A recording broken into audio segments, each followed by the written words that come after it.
पाकिस्तान के झंडे के ऊपर भारत सरकार ने क्या फैसला किया है, पाकिस्तान के बाद अब आईएमएफ ने बांग्लादेश के लिए क्या घोषणा की है, उसके बाद यूनाइटेड नेशन सिक्योरिटी काउंसिल में आज भारत का कौन सा टेस्ट होने वाला है और टर्की के ऊपर क्या एक्शन लिया गया है।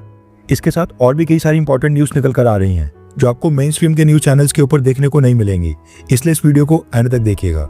सबसे पहली न्यूज़ निकल कर आ रही है भारत पाकिस्तान को लेकर। रेफरेंस के लिए आपकी स्क्रीन के ऊपर आर्टिकल का स्क्रीनशॉट है। न्यूज़ निकल कर आ रही है कि सेंट्रल कंज्यूमर प्रोटेक्शन अथॉरिटी ने देश की लीडिंग ई कॉमर्स प्लेटफॉर्म के लिए एक नोटिस जारी किया है, जिसमें इन सबसे कहा गया है कि ये सारे प्लेटफॉर्म्स आज के बाद पाकिस्तान के फ्लैग या फिर ऐसी मर्चेंडाइज जिसके ऊपर पाकिस्तान का फ्लैग बना होगा वो ये अपने प्लेटफॉर्म के ऊपर बिल्कुल भी सेल नहीं कर सकते हैं। दरअसल पाकिस्तान का फ्लैग हो गया, पाकिस्तान के झंडे वाले मग्स या फिर पाकिस्तान के झंडे वाली टी शर्ट्स या कपड़े, ये प्रोडक्ट्स भारत में ऑनलाइन काफी ज्यादा बिकते थे। इन्हीं के ऊपर रोक लगाने का फैसला किया गया है। इसकी जानकारी देते हुए देश के food and consumer affairs minister Prahlad Joshi ने बताया कि Amazon इंडिया, फ्लिपकार्ट, यूबा India, Etsy, the flag company और द फ्लैग कॉर्पोरेशन, ये सब ई कॉमर्स प्लेटफॉर्म्स हैं। इनके ऊपर पाकिस्तान का फ्लैग और ऐसी मर्चेंडाइज और प्रोडक्ट सेल किए जा रहे थे जिनके ऊपर पाकिस्तान का झंडा बना हुआ था। मिनिस्टर ने कहा है कि वैसी चीजें टॉलरेट बिल्कुल नहीं करेंगे और तुरंत ही पाकिस्तान के झंडे वाले इन सभी प्रोडक्ट्स को डाउन किया जाए, वरना इन सभी प्लेटफॉर्म्स के ऊपर पेनल्टी थोपी जाएगी। नेक्स्ट अपडेट आ रही है भारत और टर्की को लेकर। पहलगाम हमले के बाद भारत पाकिस्तान मिलिट्री कॉन्फ्लिक्ट में पाकिस्तान का साथ देने के लिए भारत के लोग टर्की और अजरबैजान से काफी नाराज चल रहे हैं। इस समय पूरे देश के अंदर टर्की और अजरबैजान को बॉयकॉट करने की मांग की जा रही है। भारत के कई सारे ट्रेडर्स, स्पेशली जो टर्की से एप्पल्स, मार्बल्स और स्टोन इंपोर्ट करते थे, उन्होंने टर्की को नए ऑर्डर प्लेस करना पूरी तरह से बंद कर दिया है। टर्की की जगह अब नए सप्लायर्स और नए देशों की ओर शिफ्ट किया जा रहा है। ऐसी न्यूज निकल कर आ रही है कि भारत से टर्की जाने वाली 50% बुकिंग्स अचानक से कैंसिल हो गई हैं। कहने का मतलब है कि इस समय भारत में टर्की के प्रति काफी नाराजगी और काफी रोष चल रहा है। इसी सेंटीमेंट का सम्मान करते हुए देश की टॉप यूनिवर्सिटीज में से एक जेएनयू यूनिवर्सिटी ने टर्की के साथ लिंक्स को खत्म करने का फैसला किया है। दरअसल जवाहरलाल नेहरू यूनिवर्सिटी यानी कि जेएनयू ने इसी साल के स्टार्टिंग में टर्की की इनोनू यूनिवर्सिटी ऑफ टर्की के साथ academic memorandum of understanding sign किया था। ये एग्रीमेंट इसी साल 3 फरवरी को साइन किया गया था, जो कि अगले 3 साल के लिए वैलिड था। इसमें क्रॉस कल्चरल रिसर्च और स्टूडेंट एक्सचेंज प्रोग्राम शामिल थे। लेकिन अब पिछले कल जेएनयू ने अनाउंस किया है कि नेशनल सिक्योरिटी को देखते हुए जेएनयू ने फैसला किया है, हमने जो टर्की की इनोनू यूनिवर्सिटी के साथ एक एग्रीमेंट साइन किया था उसको हम अगले नोटिस तक पूरी तरह से सस्पेंड करते हैं। हमारे लिए नेशन फर्स्ट है, यानी कि देश पहले है। नेक्स्ट अपडेट आ रही है आईएमएफ और बांग्लादेश को लेकर। न्यूज निकल कर आ रही है कि आईएमएफ और बांग्लादेश के बीच फाइनेंशियल रिफॉर्म्स को लेकर जो नेगोशिएशंस चल रही थी वो अब सक्सेसफुल हो गई हैं, जिसके बाद अब आईएमएफ ने बांग्लादेश को $1.3 बिलियन की ह्यूज फाइनेंशियल एड देने का फैसला किया है। ये $1.3 बिलियन अगले महीने जून में रिलीज किए जाएंगे और आईएमएफ का कहना है कि बांग्लादेश को एक्सचेंज रेट पॉलिसी में जो रिफॉर्म्स करने के लिए रिकमेंडेशंस दी गई थी उसके लिए बांग्लादेश की सरकार मान गई है। उसी के चलते ये एड रिलीज की जा रही है। इसके साथ ही बांग्लादेश ने मैक्रो इकोनॉमिक स्टेबिलिटी को इम्प्रूव करने के लिए $762 मिलियन और मांग लिए हैं, जिसको लेकर आईएमएफ जल्दी कोई डिसीजन लेने वाला है। पहले पाकिस्तान और अब बांग्लादेश। अब सोचने वाली बात है कि शेख हसीना के समय आईएमएफ को बांग्लादेश की कोई चिंता नहीं थी। प्रोफेसर मोहम्मद यूनुस ने जैसे ही अमेरिका की सेना को अपने यहाँ पर कॉक्स बाजार के पास मिलिट्री ऑपरेशंस करने के लिए बेस बनाने की परमिशन दे दी है, उसके बाद से आईएमएफ, वर्ल्ड बैंक, सबको अचानक से बांग्लादेश की चिंता होने लगी है।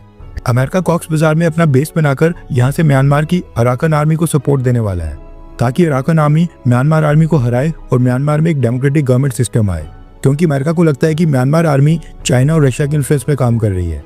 जैसे ही बांग्लादेश ने अमेरिका को एंट्री दी उसके बाद से बांग्लादेश के ऊपर आईएमएफ, वर्ल्ड बैंक सभी मेहरबान हो रहे हैं।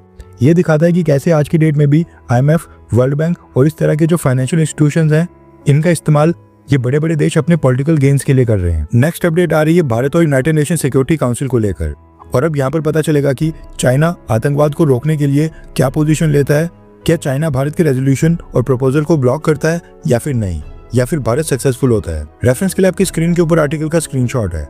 न्यूज निकल कर आ रही है कि भारत सरकार ने पहलगाम हमले के दोषी टीआरएफ आतंकी संगठन के खिलाफ कई सारे एविडेंस और सबूत इकट्ठे कर लिए हैं एंड आज ये सारे एविडेंस भारत की तरफ से यूनाइटेड नेशन सिक्योरिटी काउंसिल की सैंक्शंस कमेटी के सामने पेश किए जाएंगे। भारत सरकार ये मांग कर रही है कि टीआरएफ यानी कि द रेजिस्टेंस फ्रंट ये पाकिस्तान बेस्ड आतंकी संगठन लश्कर-ए-तैयबा की ऑफशूट है। पाकिस्तान बेस्ड आतंकी संगठनों के साथ इसके लिंक्स हैं, इसलिए इसको भी एक टेररिस्ट ऑर्गेनाइजेशन डेजिग्नेट किया जाए। इसके साथ ही भारत अपने डॉजियर में पाकिस्तान बेस्ड लश्कर-ए-तैयबा के खिलाफ भी कई सारे सबूत पेश करने वाला है एंड इसके मेंबर्स के खिलाफ ट्रैवल बैन और अकाउंट फ्रीज करने की मांग करेगा। अब इंटरेस्टिंग चीज़ ये है कि भारत इससे पहले अभी तक 2 बार TRF यानी द रेजिस्टेंस फ्रंट को टेररिस्ट ऑर्गेनाइजेशन डेजिग्नेट करवाने की कोशिश कर चुका है। पहले भी भारत ने कंक्रीट एविडेंस दिए थे, लेकिन उस समय चाइना ने पाकिस्तान को बैक करने के लिए भारत के प्रपोजल को ब्लॉक कर दिया था। और यह भारत का तीसरा अटेम्प्ट है TRF को आतंकी संगठन डेजिग्नेट करवाने का। इस समय पहलगाम हमले के चलते इंटरनेशनल सेंटीमेंट्स भारत के पक्ष में भी हैं और हमें TRF और पाकिस्तान के खिलाफ कुछ कंक्रीट एविडेंस भी मिले हैं। इसलिए देखना इंटरेस्टिंग होगा कि चाइना इस पर क्या करता है। क्या पहलगाम हमले के कंक्रीट एविडेंस के बावजूद चाइना फिर से भारत के प्रपोजल को ब्लॉक करेगा या फिर नहीं, हम इसको भी कवर करेंगे, इसलिए चैनल के साथ जुड़े रहें। रिपोर्ट्स आ रही हैं कि भारत की टीम UN हेडक्वार्टर्स पहुंच गई है और सभी परमानेंट और नॉन परमानेंट कंट्रीज को रीच आउट करने की कोशिश की जा रही है, क्योंकि सैंक्शंस कमेटी में सभी 15 सदस्य देश मेंबर्स होते हैं। चाइना के साथ मसला ये है कि इससे पहले भी चाइना ने जैश-ए-मोहम्मद, लश्कर-ए-तैयबा, मौलाना मसूद अजहर, अब्दुल रहमान मक्की, इन सबको इंटरनेशनल टेररिस्ट घोषित करने के ऊपर काफी समय तक पहले ब्लॉक लगाया था, लेकिन फिर बाद में भारत के एविडेंस पेश करने के बाद चाइना ने अपना होल्ड वापस ले लिया था और ब्लॉक हटा दिया था। इसलिए देखना इंटरेस्टिंग होगा कि चाइना इस बार क्या पोजीशन लेता है। क्या पहलगाम हमले के बाद भी चाइना TRF को बचाता है या फिर नहीं। नेक्स्ट अपडेट आ रही है भारत सरकार को लेकर। आपको याद होगा पिछले कल हमने आपको बताया था कि भारत सरकार ने टर्की और चाइना के सरकारी माउथपीस TRT वर्ल्ड और ग्लोबल टाइम्स, इन दोनों को ट्विटर के ऊपर बैन कर दिया था। TRT वर्ल्ड टर्किश गवर्नमेंट का माउथपीस है और ग्लोबल टाइम्स चाइना की कम्युनिस्ट गवर्नमेंट का माउथपीस है। ऑपरेशन सिंदूर को लेकर ये दोनों ही फेक आर्टिकल्स पब्लिश कर रहे थे, जिसमें ये दावा कर रहे थे कि भारत के फाइटर जेट्स डाउन हो गए हैं और इसी तरह के एंटी इंडिया प्रोपेगेंडा फैलाने की कोशिश कर रहे थे। लेकिन हैरानी वाली बात है कि 24 घंटे के अंदर ही ये दोनों न्यूज चैनल्स TRT वर्ल्ड और ग्लोबल टाइम्स ये दोनों वापस से लाइव हो गए हैं, यानी कि इनके ऊपर लगाया गया बैन हटा दिया गया है और ये भारत के अंदर विजिबल है। आई डोंट नो कि इसके पीछे का क्या कारण है, लेकिन पिछले शाम से ही ये दोनों अकाउंट्स दोबारा से लाइव हो गए हैं एंड आज सुबह जब हम ये वीडियो रिकॉर्ड कर रहे हैं तब भी ये दोनों अकाउंट्स लाइव है। नेक्स्ट अपडेट आ रही है ऑपरेशन सिंदूर को लेकर। दरअसल पाकिस्तान और टर्की को लेकर न्यूज निकल कर आ रही है कि पहलगाम हमले के बाद ये जो भारत और पाकिस्तान के बीच मिलिट्री कॉन्फ्लिक्ट हुआ है, इसमें पाकिस्तान की मदद करने के लिए टर्की ने न सिर्फ पाकिस्तान को ड्रोन्स और एमुनेशन भेजे, बल्कि टर्की ने बाकायदा अपने मिलिट्री ऑपरेटिव्स भी पाकिस्तान की मदद करने के लिए भेजे थे। ये मिलिट्री ऑपरेटिव्स टर्की की सेना के पर्सनल्स थे जो ऑन ग्राउंड पाकिस्तान की सेना को टर्की के ड्रोन से भारत के टारगेट हिट करने में मदद करने के लिए भेजे गए थे। यानी जो टर्की ने पाकिस्तान को ड्रोन सप्लाई किए थे, उनके ऑपरेशंस में मदद करने के लिए टर्की के ये मिलिट्री पर्सनल्स पाकिस्तान भेजे गए थे। इंडिया टुडे ने तो अपनी रिपोर्ट में ये भी क्लेम किया है कि टर्की की सेना के मिलिट्री ऑपरेटर्स जो पाकिस्तान की मदद कर रहे थे, इनमें से 2 ऑपरेटर्स भारत की स्ट्राइक्स में मारे भी गए हैं। यानी ऑपरेशन सिंदूर के बाद भारत ने पाकिस्तान के जो 11 मिलिट्री बेसिस और एयर बेसिस के ऊपर रिटेलिएटरी स्ट्राइक्स की थी, इनमें से किसी एक लोकेशन के ऊपर ये ड्रोन कंट्रोल सेंटर होगा, जिसमें टर्की के मिलिट्री ऑपरेटर्स वहां पर पाकिस्तान की सेना की मदद कर रहे होंगे और वहीं पर स्ट्राइक्स में टर्की मिलिट्री के 2 ऑपरेटर्स भी मारे गए हैं। अब ये चीज ना ही पाकिस्तान, ना भारत और ना ही टर्की की सरकार ने एक्सेप्ट की है और इंडिया टुडे ने रिपोर्ट प्योरली अपने सोर्सेज के बेसिस के ऊपर की है। वैसे देखा जाए तो टर्की आज की डेट में पाकिस्तान की मदद करने के लिए कई सारी लिमिट्स को क्रॉस कर रहा है। आपको क्या लगता है कि टर्की को सबक सिखाने के लिए भारत के पास क्या ऑप्शन है? क्योंकि हम कई बार कह तो देते हैं कि भारत सरकार को टर्की को सबक सिखाना चाहिए, लेकिन ऑप्शंस काफी लिमिटेड होते हैं। आपकी क्या राय है, नीचे कमेंट करके बताएं।